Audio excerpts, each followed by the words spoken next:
Шестима души са задържани заради отвличане. Те отвели насилствено с кола 42-годишен мъж и го държали няколко дни, докато теглили пари от сметките му. За отвличането се е разбрало, след като самият пострадал на 3 юли рано сутринта бил оставен в покрайнините на София и подал сигнал на телефон 112. Около 23 часа на 1 юли бил пресрещнат пред дома си от двама неизвестни за него мъже, които се представили за полицейски служители и го отвели в цивилна кола.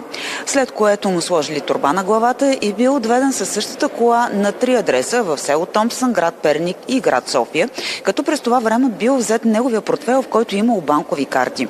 Малко по-късно бил донесен и телефона му, на който имало инсталирано приложение за онлайн банкиране и бил принуден да изтегли и да прехвърли пари, около 94 000 лева, които в последствие са прехвърлени към криптовалута.